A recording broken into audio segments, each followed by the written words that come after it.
Hi, I'm Helen Bauer, and this is the Heart of Hospice podcast. The Heart of Hospice podcast is your source for compassionate and informative discussions about hospice and end-of-life care. I'm a certified hospice and palliative care nurse with over 15 years of experience. Whether you're a caregiver, someone with a serious illness, or you simply need to know more about hospice care, this podcast is for you. Join me as we explore all the aspects of hospice, from the details of caregiving to the emotional and spiritual dimensions of end-of-life journeys. For more resources and to connect with me, visit theheartofhospice.com and find us on Facebook, Instagram, and LinkedIn. Keep listening for today's episode.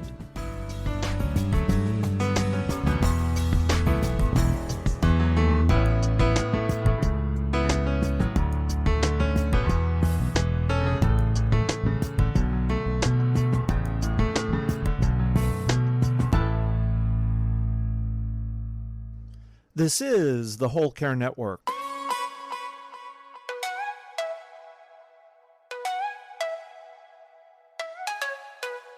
Helping you tell your story one podcast at a time.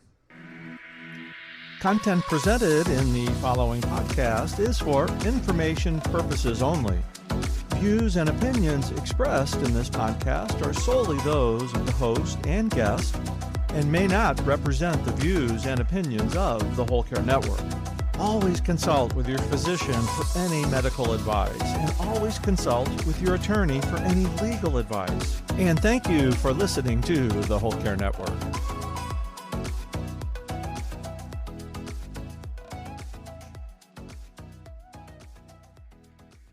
This special episode of the Heart of Hospice podcast, in collaboration with Stanford Healthcare, is being sponsored by Kensington Senior Living. Kensington has senior communities in California, Virginia, New York, and Maryland, bringing the highest quality senior care to America's most sought-after locations.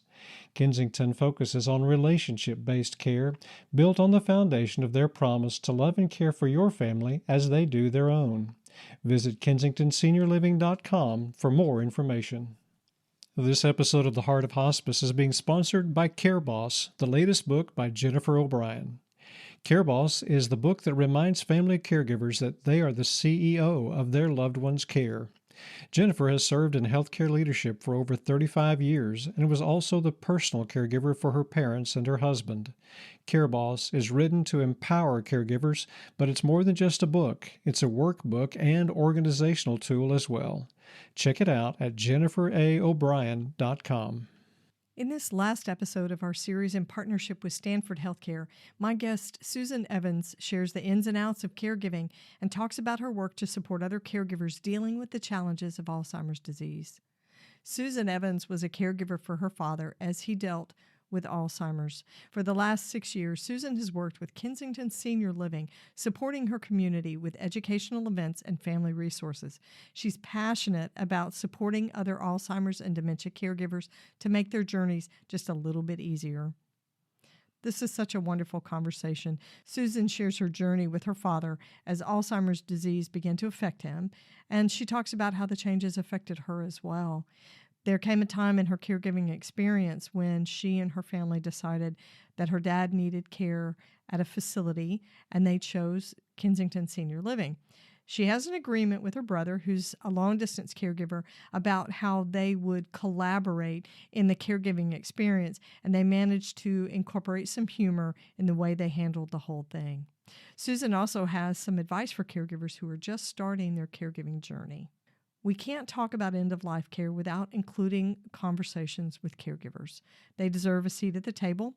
They're the experts in their person and a vital component of the care of a hospice or palliative care patient. So I hope you listen to this whole thing. There's so much wisdom and compassion and advocacy in this conversation with Susan. There's a lot to learn.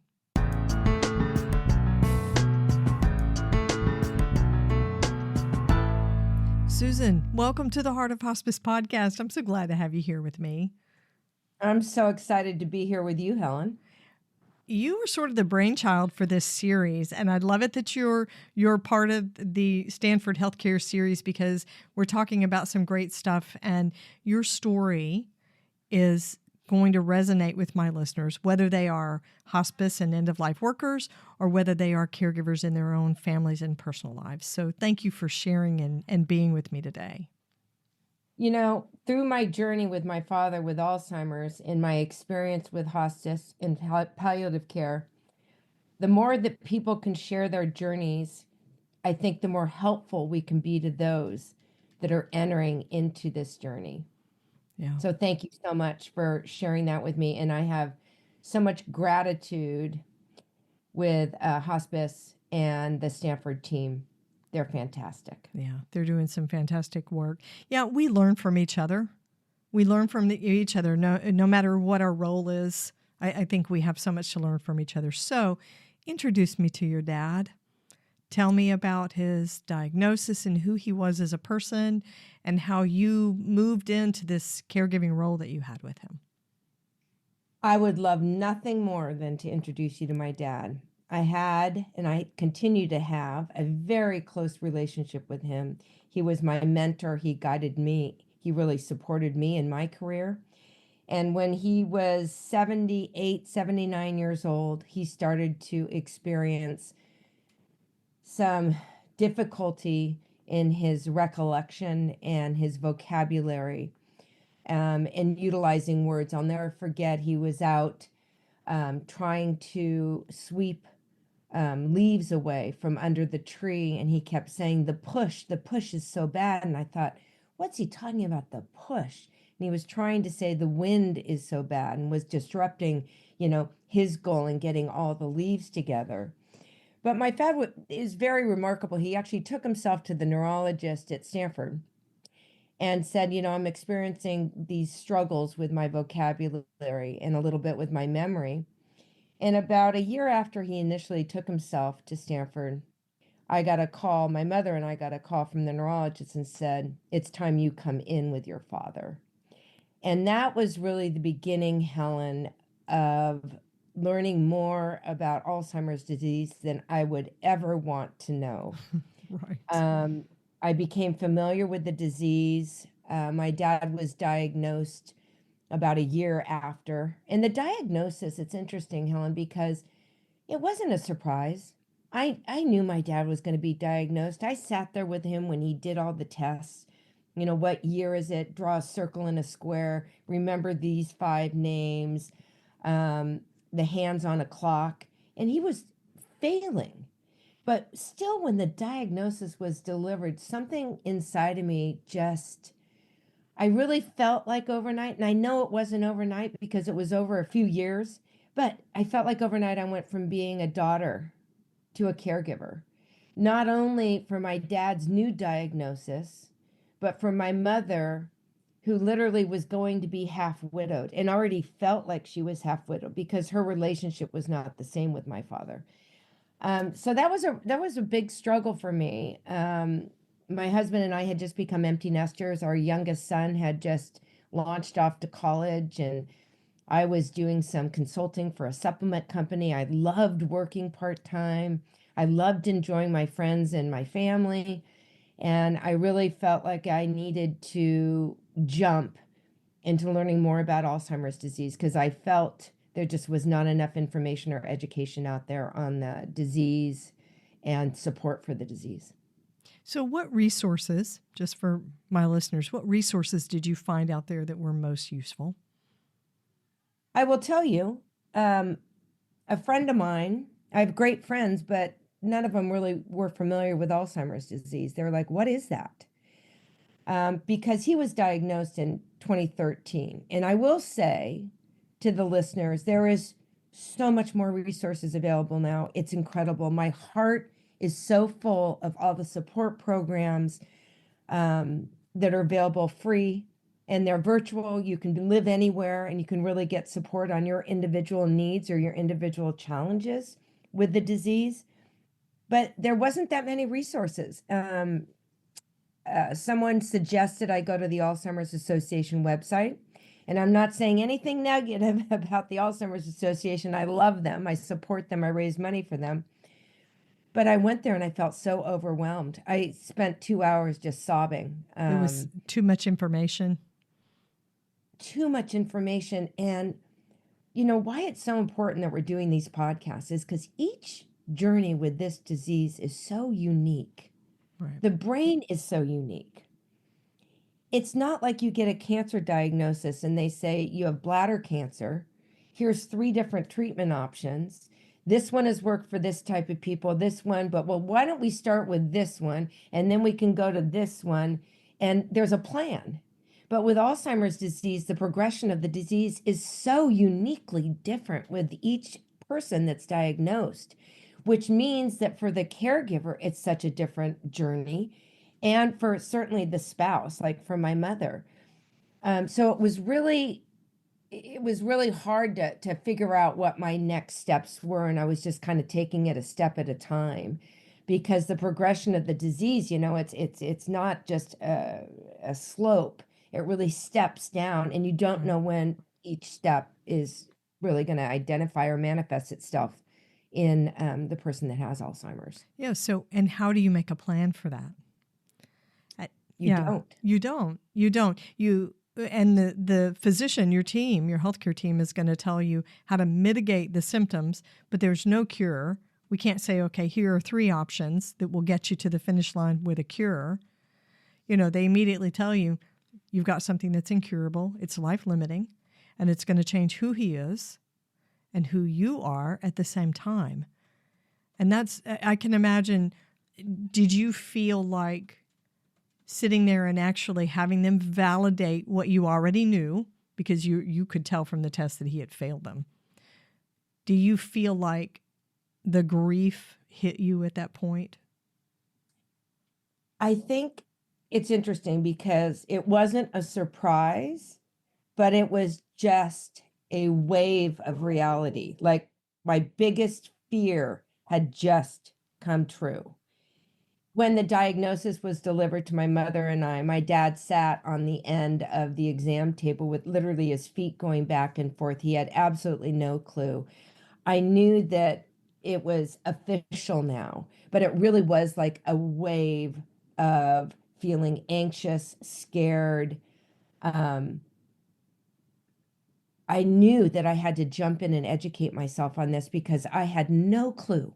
I had no clue how I was going to support my mother through this journey, how I was going to support my father as his advocate, and my family. By the way, my husband was directly impacted because he's trying to support me. My 3 adult children, 2 were married, they're trying to support me. And I don't even know how I need support. So was your dad unaware of what Alzheimer's was, or was he so advanced in the Alzheimer's at that point that he didn't grasp that he was ill? The second is correct. Yeah. He was so advanced that he didn't grasp Yeah. the reality of what the diagnosis was. Yeah.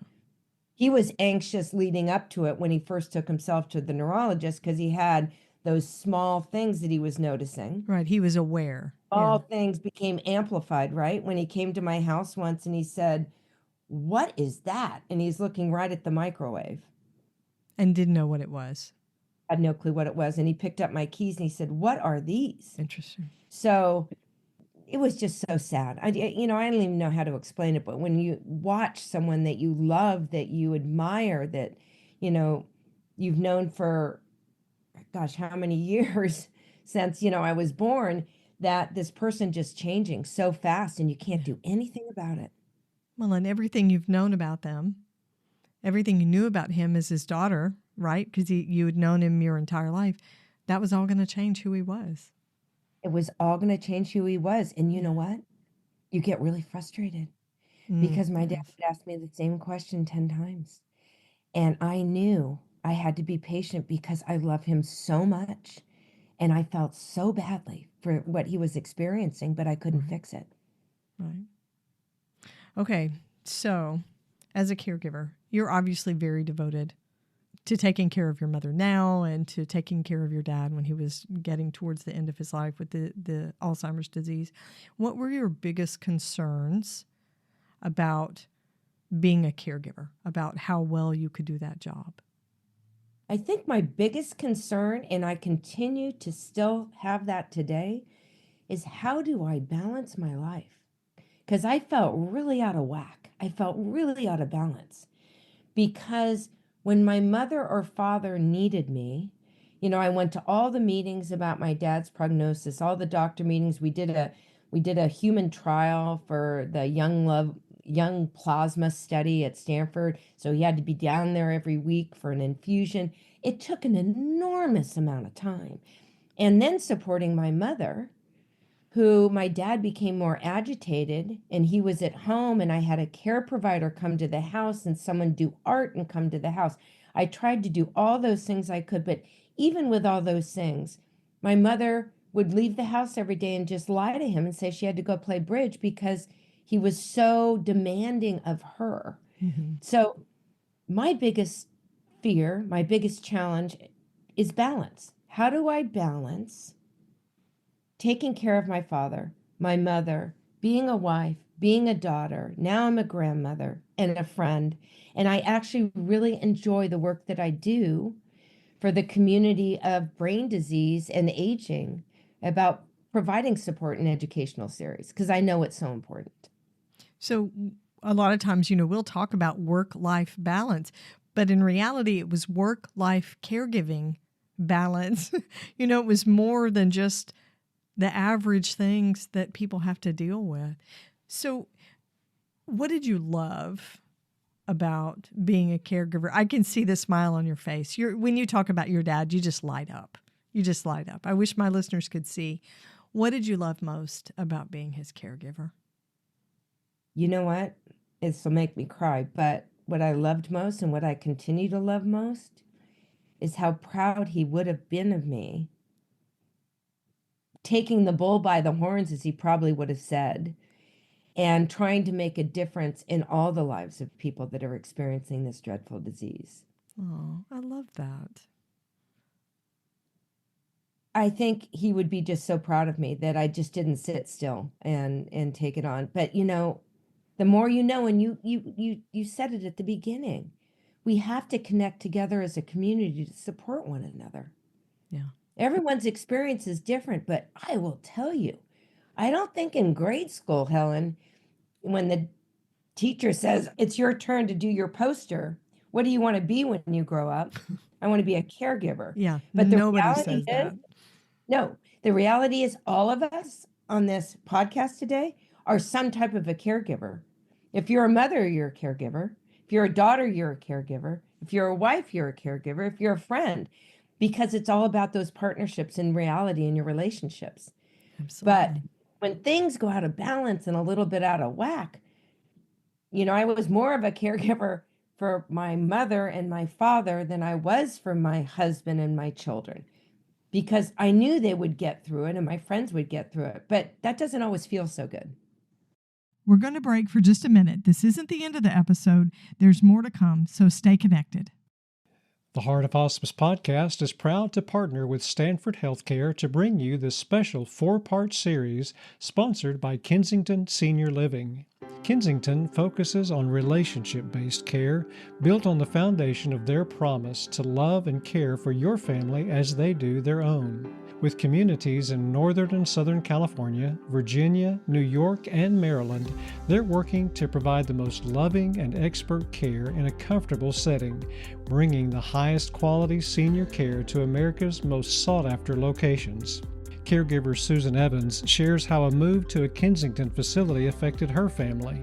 I was first introduced to Kensington in 2015. Our family made the difficult decision to move my father to Kensington in Northern California. Moving my father to Kensington was the best decision and hardest I have ever made. My father was happier, more content, and definitely less agitated. Kensington Senior Living gave my parents their relationship back and gave me the quality time back with both my mother and father. Kensington weaves heartfelt professional care into the everyday lives of residents. They offer a wide range of services and amenities so residents can live securely, unburdened, and well attended in a beautiful community they're pleased to call home. For more information, visit kensingtonseniorliving.com. So I want to shift gears just a touch, and I want to talk about advanced care planning. I have hardly done any of my podcasts without talking about advanced care planning because it's woven all throughout healthcare and end-of-life care. Did you and your parents have any conversations about advanced care planning? Yes. And I am so glad you brought that up because it's so critical for our audience to be proactive in their caregiving role. And by being proactive, I mean, have options available for you. So you need to have a care plan in place. You need to be power of attorney. I mean, I'm not an attorney, so I'm not giving any type of advice on that. Right. But you need to ask the experts in the fields for help because you don't want other people making decisions for your caregiving role or for your loved one that you are caregiving for. You need to be in charge of that because you know what you've talked about and what the wishes that they want for advanced care. Yeah. And it gets complicated. Alzheimer's caregivers end up having some very crucial decisions to make sometimes. Conversations about feeding, feeding tube placement, things like that. Did you ever have a moment where you thought, we should put a feeding tube in? We should employ that. Did your dad have a feeding tube? My dad did not have a feeding tube. And I'm just going to tell you how I feel about that. Okay. My dad did not have a feeding tube. And when my father passed, he had been, I'll say living, but I'm going to put living in quotes, for 3 years in a wheelchair and someone was feeding him. Yes. So he couldn't walk, talk, or feed himself. And I knew that my father would not want that type of a life. But he continued to, I won't say thrive, but survive. And that was when I had my experience with hospice. And I was first introduced to hospice, which was the best thing ever. And I was really reluctant. I didn't even want to talk to anybody from hospice. I said, no, no, no, no, no. So anyway, I'll talk to you about my hospice experience, but no, my dad did not have a feeding tube. And that's really a personal choice that needs to be made with the families. But that's why the advanced care directive, to understand what they really want at end of life, that you can support that decision of theirs. Yeah, absolutely. That's why those conversations are so important. When it comes to quality of life, what did your dad think quality of life was for him? What would you have said, this is what my dad thought quality of life was? We made a decision to move my father to a senior living community that specialized in memory care. And I was reluctant to do that because I felt that his quality of life was diminishing. And that really scared me, hurt me, and I wanted to fix it. And actually, I wanted to keep him at home. And my mother said, she was lying every day saying she had to go play bridge. She was kind of running out of places to go. And my dad was very agitated. Yeah. And so she convinced my brother and I to move him to a memory care community, Kensington Senior Living in Northern California. And his quality of life actually improved because he was with people that were challenged with the same disease he had. So he didn't feel different.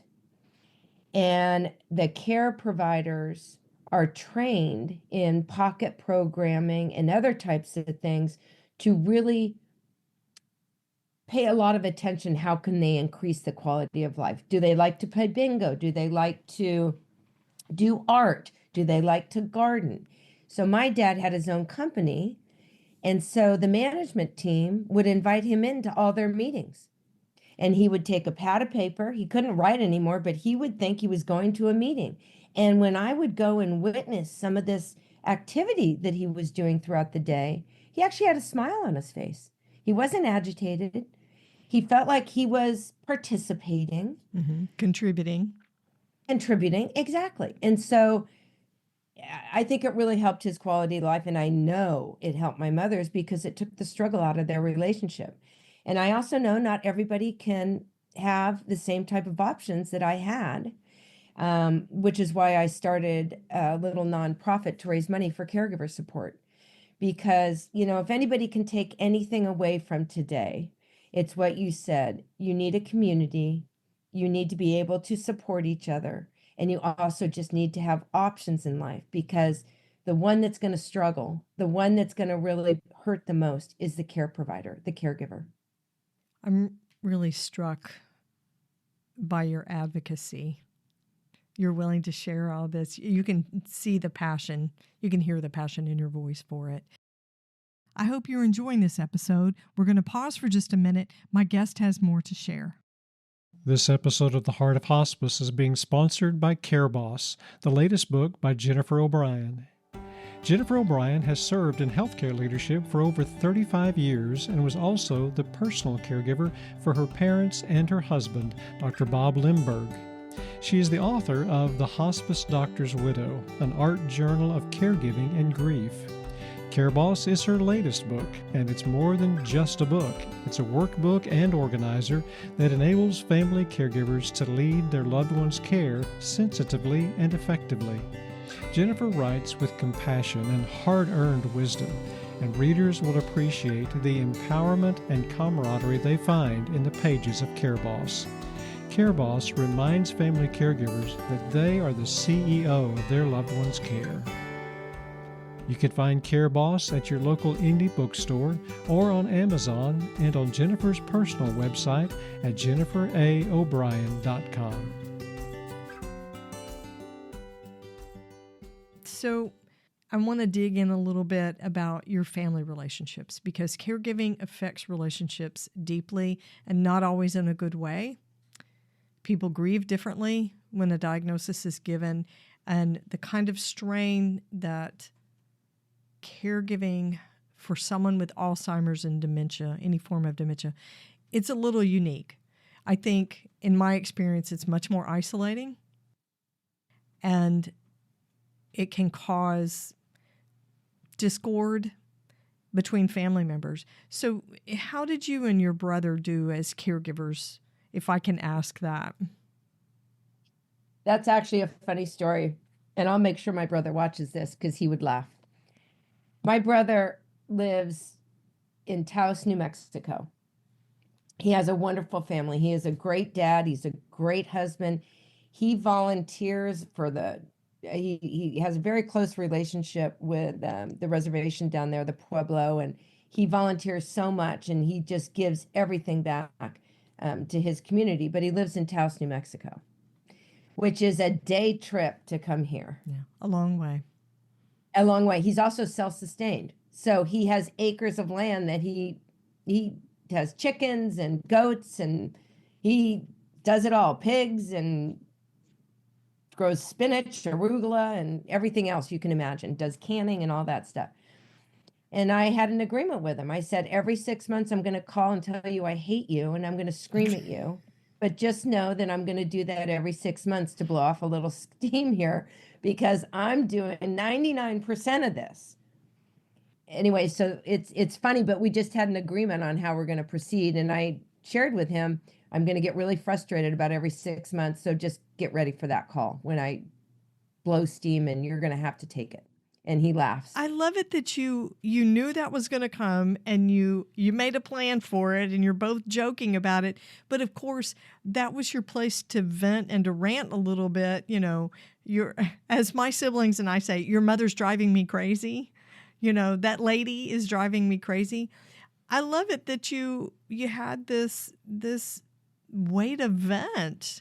That is a pressure valve you could let go of. That's so awesome. And you know what? If you can laugh a little bit, I mean, there was a time we were with my dad, and he went out to go do something, and he came back in my mother's shorts. Now, my dad is 6 feet 1 inch tall. My mother is 5 foot nothing. And he came out in her shorts. And thank goodness that we all laughed until we cried. And, and he started laughing because there's so many situations that will tear a family apart. Because I could have said to my brother, how could you let our father come out in mom's shorts? I mean, it could have Right. been like a finger pointing thing, but you have to find a little laughter. And my brother will say, oh, is this the call? Are you all riled up? Is this my moment? Yeah. Yeah, is this my moment? And, and he's very supportive, but, he'll say, oh, yeah, I called mom yesterday. I said, oh, you called mom yesterday? I was over there 3 times. So anyway, we work it out, and it's never, once again, there's never a complete balance. It's never going to be 50-50. Right. Anyway, you just have to have that open communication with the siblings and with your family. Well, and I think it's really good to be realistic about who can do what and when, because you have a very realistic view of the fact that your brother lives numerous miles away. He's got this property that he's responsible for that sounds like a full-time job. He's got a family. He's got a life there. And it's not really anybody's fault. There's no blame. It's just the way your life worked out and his life worked out and the needs of your parents worked out. But I think when you're in the thick of it, sometimes it's harder to see that and you just get angry at the other person. Oh, 100%. Because, by the way, my dear mother that I love favors him. Oh, snap. He's the golden-haired child, huh? He's the younger. And so I'll say, why don't you let Chris do that? Oh, I don't want to ask Chris to do that. Oh, yeah. So then I laugh again. I said, wait, why? So I try to find humor in it, because otherwise it's just so depressing. The Right. whole thing is just so depressing. Right, because it's sad, right? And you have to find support. Yeah, yeah. I love your attitude about it. It's awesome. So you talk a lot about giving back. It's obvious that the culture inside your family was one of work ethic and contributing and having purpose. And you are definitely finding meaning and purpose from your caregiving experience with your father. I think he would love that he was part of this conversation with you and me today. If you were sitting down with a caregiver who is just starting out with a brand new diagnosis of Alzheimer's disease or some type of dementia, what advice would you give to that new caregiver? I think it's so difficult, especially with dementia, because everybody can have a plan. You can say, I'm going to carve out the mornings for myself to do exercise, to do meditation, to go to the market. I love to cook and I want to plan some menus, whatever really makes you feel good. But you have to be flexible in your plans. So what advice would I give is, it's so important, and I know everybody says it, but it's so important to carve out time for yourself, to let yourself blow off steam like we just talked about, to go out for a 10-minute walk when you just need a break, to go outside and scream, to go climb a tree, to go pick apples, to go make homemade applesauce, something that is a little bit that is a feel-good thing. So just carve out something. That would be my advice for yourself. And it can be little or big. I love to cook. And so I would love to go and experiment with different spices or herbs. And that was my thing. And I just love to do that. So I had my dad come to our house every day at 5 o'clock, and he would sit down when he had Alzheimer's, and I would have him cook with me, but he would just sit there. But it was just time together. So I felt good about what I was doing, and it gave him some time with me. Yeah. So go for a walk while you can together. Talk about the present. That's the hardest thing, is you can't talk about the past and say, God, that was so fun when we took the kids to the lake and you fell water skiing, because there's really no past. And you can't really talk about the future. Oh, it's going to be so fun. The kids are coming into town. We're going to go, So everything is so in the present, and that's what makes it challenging. Yeah. Is to think of your life as really in the moment. I love that. What was the best thing you did as your dad's caregiver? I think the best thing I did as my dad's caregiver is to raise awareness and be an advocate for him in sharing the challenges of the journey we were experiencing as a family. And hopefully help all other caregivers out there that are challenged with the same thing. And some challenges are much greater and some challenges are less. But everybody has the challenges. And so I think it's really to look at how we can help the community with these type of events that we do and these type of educational webinars and podcasts that we can produce. So you're a caregiver for your mom now. Correct. Right. She's not living with you. She lives in her own space. Correct. Do you mind if we talk a little bit about your experience with your mom? Absolutely. So okay? Here's where it's really different. She lives in a senior living community in independent care. So she has her own place, and hundreds of people are there. Of course, most of them are women, so everyone's going for the few men. But still, she's independent and she's doing fine in her place. So that has been a little bit of a different caregiving journey for me. How so? Because she expects more from me, whereas my dad didn't expect. I gave and supported and was his advocate. So when you give without being asked to give, there's something about giving without being asked to give. It's fulfilling, I think. It's very fulfilling. When someone says, and you and I were talking before about your mother says, I want my nails done today. Yes, it's more of a demand than an ask. They may not be working, right? Yeah. It's not really more of an ask, it's more of a demand. And I think what's going on with us is that our mothers or our fathers, whoever is older, my mother's 89, your mother's 92, is they never really took care, or they were never a caregiver for their parents. So my mother's parents passed away when they were 75 and she was 50 years old. My dad's parents passed away when they were 53. So they were not only empty nesters at 53, but they really just worried about themselves and their family. They didn't have, my mother spends every Christmas with us, every Thanksgiving with us, every Mother's Day with us. And I feel responsible for that. So when the family says, oh, let's maybe go away, I say, we really need to be here for Nana. Right. And so that has really changed the difference. And so when you're caring for someone with dementia versus caring someone that just is older that wants your support, I think it's kind of a different ball game. Yeah, I can see that. So if you were going to write a job description for a caregiver, you talked about advocacy. We definitely would include advocacy on that.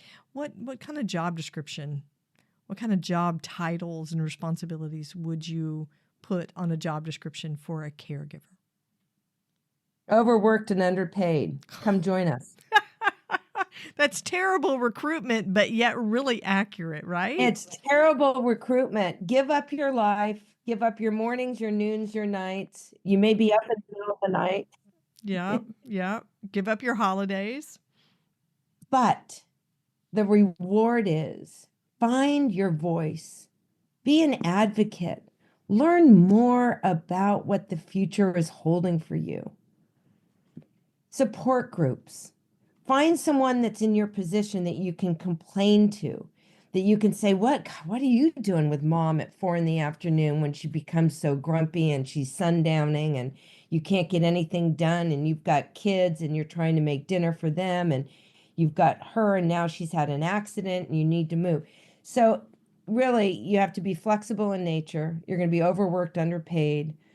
And when I say flexible in nature, that means you may not be able to get dinner on the table. You better have some backup options. So right. It's a tough job, but is it rewarding? Absolutely, it's rewarding because it's your job to provide for your family that has done so for you. And when I say it's your job, one of the worst things about caregiving that you can put on the front of the job posting is confront guilt. Ooh, yeah. Caregiver guilt is a thing. Oh, it's so raw, it's so real, it's so painful. As much you can read books, you can do this, don't be guilty, don't be guilty. The reality is yes, because you never know if you're doing enough. You never know, am I doing the right thing? Yeah. It feels terrible to say, Mom, I can't take you to get your nails done today. Yeah. It's all those shoulda, coulda, woulda. You look back and I shouldn't have told her no. I shouldn't have put it off. Yeah. What if she falls tomorrow and now I can't take her to get her nails done? I mean, yes, there's Right. so many things that are unpredictable. So you have to be flexible in nature as well. So flexibility, you if you're going to apply for this caregiving job, you have to be flexible. You have to be willing to use your voice, be an advocate, be an explorer because you're going to be looking for the resources. You're going to be maybe making financial decisions. So maybe accounting skills, you could throw that in there. I have a friend that calls it the chief everything officer, the CEO, chief everything. Okay, so as the chief everything officer in your caregiving role, it's really important for you to have been practicing self-care. And I know that term is overused these days. It's flung around a lot, but to really survive a caregiving experience, you have to be caring for yourself along the way. And what I have gotten from what you've been talking about is a lot of that self-care is maintaining a balance so that you protect your personal time, you protect your family time, in addition to your caregiving stuff. What has been your healthy go-to self-care habit when things got tough when you were a caregiver? Exercise. I Nice. could put on shoes, I could put on tennis shoes, and I could go out the back door. I didn't have to drive anywhere. I could go as far as I wanted or as short as I wanted. I could, this is going to sound terrible, but I could take my phone. So if something happened, I could respond. Right. But it gave me just a little bit of out. Sometimes I would listen to a great podcast. But you're right, the whole self-care thing, you and I could talk to her purple in the face. Oh, Gotta yeah. have self-care. And people will look at you and go, when? Yeah, when am I supposed to do that? Like take a bath? Like really, what am I supposed to do? But I think if you can carve out just a little something that's easy, that's flexible, that doesn't, you don't have to get in the car, you don't have to carve out 3 hours, Right. is good. And so I think just, I know self-care is overused, but I'm still going to say it, and you can still say it, that really try to explore what options you have for that. Absolutely. Absolutely. I think the pandemic taught us or reinforced what we already knew, that self-care was important, but it got to be overused and we were just, I think it sort of lost some of the meaning. But you cannot survive a caregiving experience and come out of the other side of it healthy in body, mind, spirit, everything, if you don't take care of yourself along the way. It's so easy to let that stuff slide. So I think caregiving and self-care, I think you still, regardless of how overused the term might be, I think you just can't survive a caregiving experience without good self-care. Well, you can't, because we have a physical and mental body. So you're either going to lose your mind or you're going to, compromise your body. I mean, it's Right. just the way it is. But, a lot of, and I have met them on my journey along the way, a lot of the care providers or the caregivers are the ones that pass away before the one they're taking care of. That's true. I met a guy that had a massive stroke. I mean, he just couldn't do it anymore. He was trying to take care of his wife at home. They had a swimming pool. One time at 2 a.m, she somehow got outside. She was in the pool, didn't remember how to swim. He had to jump in, call 911. So try to get some support. It's amazing if you ask people that they will actually help. Just a neighbor, you're out getting your mail. Hey, Alice, next time you go to the grocery store, would you mind if you just picked up a few things for me? That would be so great. Yeah. Or, ask friends and family. People really will help in some way. And that's advocacy too. That's advocacy for yourself, but as a result, it's also about your person. Yeah, building that caregiving village is a difficult thing. I love your approach to it with your brother because he was a remote caregiver in his own way from that long distance. But you guys worked out this system. I'm going to need to do this and you're going to need to listen. And that's what I need from you. And if he was willing to do it, that's perfect. That's perfect. So many hysterical oopsie daisies with that whole plan of mine because I would call him ready and he'd say, "Oh gosh, I'm really busy right now. Can I call you right back?" And I would say, no, you can't. No, I'm getting ready to blow and I need you on the phone right now to do this. But right, Helen, isn't it what you know about what your needs are? Yes. You need to exercise. You need to have quiet time. You need to have some solitude. You need to sleep. Yes. You need to eat well. You need to keep up your own healthcare appointments. So if you're a caregiver and you are listening to this podcast, I hope you hear the wishes and the hopes and the wisdom that Susan is broadcasting out just in our conversation. I hope you hear it and you take it to heart. This is the one thing we can end with. You're worth taking care of, not just because you are taking care of someone else, but you yourself are worth taking care of. You are worth taking care of, and pat yourself on the back. Maybe that's the self-care you need. Just go in and give yourself a high five in the mirror. And the other thing is you bring up for all the caregivers listening. And so take that away and figure out what is one little thing I can do. And maybe it's a high five in the morning. Maybe it's doing that breathing meditation in the morning where you breathe in for 10, you hold it, you breathe out for 10. Just recentering yourself, but also to all the professionals out there, let the people that you're supporting know how to support themselves. Give them some clue. Like, what are you doing for today, Susan, for yourself? You know, I'm going to come over and be with Joe for a couple hours, but what are you going to do for you? So I think if everybody just communicates kind of an open conversation about what can we do for ourselves, it's okay. You're not being selfish. No. And I think sometimes we need that little nudge. What are you going to do for yourself? Yeah, I love it. Susan, thank you so much. I loved hearing about your dad and your mom. I know your story's continuing on, but thank you for sharing everything that you've already learned. And thank you for the advocacy that you have out in the community. Thank you, Helen, for producing these to provide educational platforms for the community out there. So I think it's great. So everybody should share this, and I really appreciate you taking time. Thanks for listening to the Heart of Hospice podcast. Check out our sponsor in the show notes, and please leave a rating and review on Apple Podcasts. We would appreciate it if you would share this episode with your friends and family and anyone who needs to know more about hospice. Connect with us on Facebook, Instagram, and LinkedIn. And remember, no matter who you are or where you are in your hospice journey, you are the heart of hospice.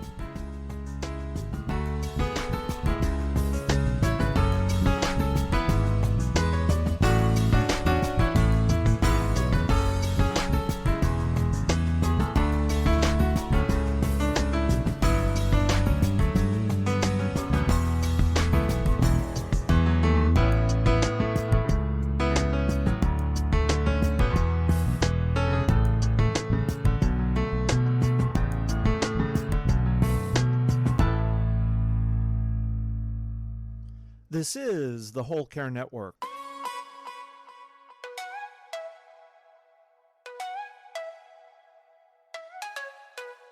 Helping you tell your story one podcast at a time.